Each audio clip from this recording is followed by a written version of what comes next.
When calculating voltage drop for a 200 amp service running a distance of 400 feet, it's crucial to base your calculations on a 5% voltage drop. Using a 3% voltage drop as the benchmark would be incorrect and potentially lead to undersized conductors, resulting in operational issues and potential safety hazards. The National Electrical Code, or NEC, provides guidelines for maximum voltage drop in branch circuits and feeders.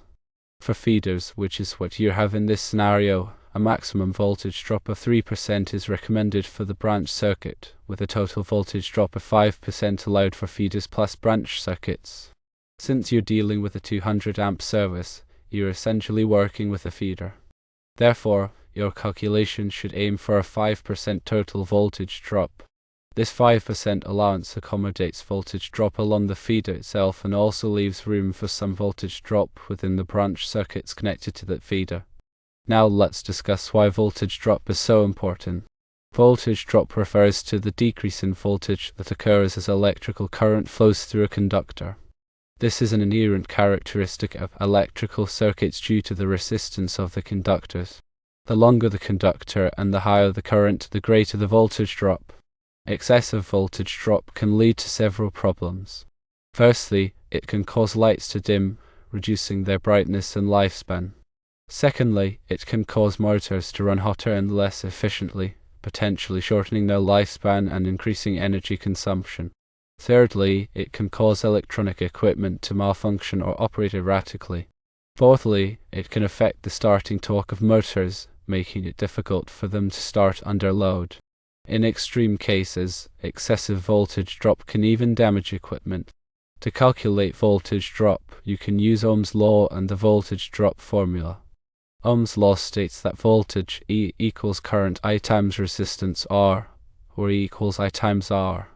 The voltage drop formula is voltage drop equals 2 times K times length times current divided by circular mils, where K is the direct current constant for the conductor material, length is the one-way distance of the conductor in feet, current is the current in amps, and circular mils is the area of the conductor. The constant K represents the resistance of a specific conductor material per unit length and area. For copper, K is typically around 12.9 ohm circular mils per foot at 75 degrees Celsius.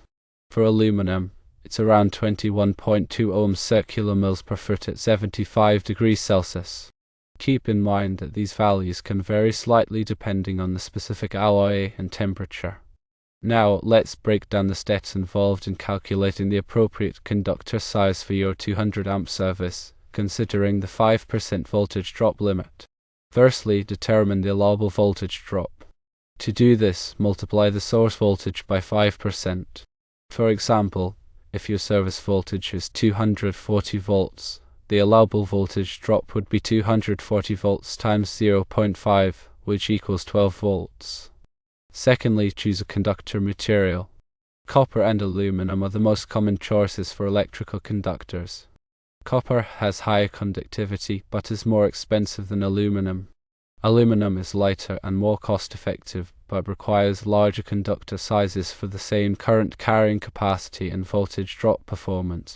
Thirdly, determine the appropriate K value. As mentioned earlier, K is approximately 12.9 ohm circular mils per foot for copper and 21.2 ohm circular mils per foot for aluminum. Fourthly, use the voltage drop formula to calculate the required circular mils. Rearranging the formula, we get circular mils equals 2 times K times length times current divided by voltage drop. Plugging in the values, we get circular mils equals 2 times 12.9 times 400 feet times 200 amps divided by 12 volts for copper. For aluminum, we would use 21.2 instead of 12.9. Fifthly, select a conductor size based on the calculated circular mils. Refer to the NEC Table 8 in Chapter 9 to find the minimum conductor size that meets or exceeds the calculated circular mils. Keep in mind that you must also consider the ampacity of the conductor, which is the maximum current it can safely carry. The conductor must be large enough to handle the 200 amp load, as well as meet the voltage drop requirements. Sixthly, check the ampacity of the selected conductor. Refer to NEC Table 310.16 to determine the ampacity of the conductor based on its size, insulation type, and installation conditions. Make sure the ampacity is equal to or greater than the 200 amp load. Seventhly, adjust for ambient temperature and conductor bundling. If the ambient temperature is higher than 30 degrees Celsius, or if multiple conductors are bundled together, you may need to apply ampacity correction and adjustment factors as specified in NEC Table 310.15. These factors reduce the allowable ampacity of the conductor to prevent overheating. Eighthly, consider using larger conductors. If the calculated conductor size is close to the minimum required, it's often a good idea to use a larger conductor size to further reduce voltage drop and improve efficiency. This can also provide some headroom for future load growth. Ninthly, use a voltage drop calculator. There are many online voltage drop calculators available that can simplify the calculation process. These calculators typically require you to input the voltage, current, distance, conductor material, and conductor size, and they will calculate the voltage drop for you. Tenthly, consult with a qualified electrician.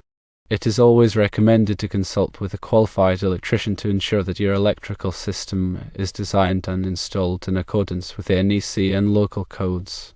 An electrician can help you select the appropriate conductor sizes, calculate voltage drop, and ensure the safety and reliability of your electrical system. Let's consider an example using copper conductors and a 240 volt service. Firstly, calculate the allowable voltage drop. 240 volts times 0.5 equals 12 volts.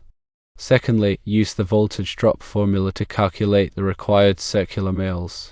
Circular males equals 2 times 12.9 times 400 feet times 200 amps divided by 12 volts, which equals 172,000 circular mils. Thirdly, refer to NEC Table 8 in Chapter 9 to select a conductor size. A 250 kcmil copper conductor has a circular mil area of 250,000, which is greater than the required 172,000 circular mils.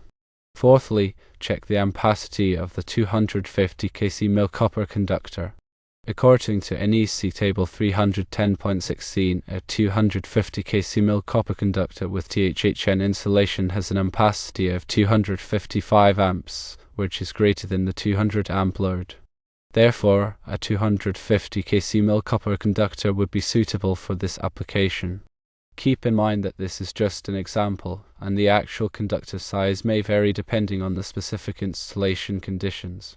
Also remember that it is very important to verify that any equipment used is rated for that amount of voltage that will be available based on the calculations.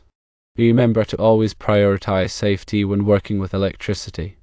If you are not comfortable working with electrical systems, it is best to hire a qualified electrician. Ignoring voltage drop can lead to inefficient operation, equipment damage, and potentially dangerous situations. By adhering to the NEC guidelines and using appropriate calculation methods, you can ensure that your electrical system operates safely and efficiently. Always double-check your calculations and consult with a qualified electrician if you have any doubts or questions. The NEC is a comprehensive document that covers a wide range of electrical topics. It is updated every 3 years to reflect the latest advancements in electrical technology and safety practices. It is important to stay up to date with the latest edition of the NEC to ensure that your electrical work complies with the current standards. In addition to voltage drop calculations, there are several other factors to consider when designing an electrical system. These include load calculations, overcurrent protection, grounding, and bonding. Load calculations are used to determine the total amount of power that will be used by the electrical system. This information is used to size the service entrance, feeders, and branch circuits. Overcurrent protection devices, such as circuit breakers and fuses, are used to protect electrical circuits from overloads and short circuits. Grounding and bonding are used to create a low impedance path for fault current to flow back to the source. This helps to protect people from electric shock and prevents damage to equipment. When working with electrical systems, it is important to follow all safety precautions. Always disconnect power before working on any electrical equipment. Use insulated tools and wear appropriate personal protective equipment, such as gloves and safety glasses. If you are not sure how to perform a task safely, consult with a qualified electrician. Working with electricity can be dangerous, but by following safety precautions and using appropriate techniques, you can minimize the risk of accidents. This explanation has focused on the importance of using a 5% voltage drop calculation for a 200 amp service running 400 feet. By understanding the principles of voltage drop and following the guidelines of the NEC, you can ensure the safe and efficient operation of your electrical system. Remember to always consult with a qualified electrician if you have any questions or concerns.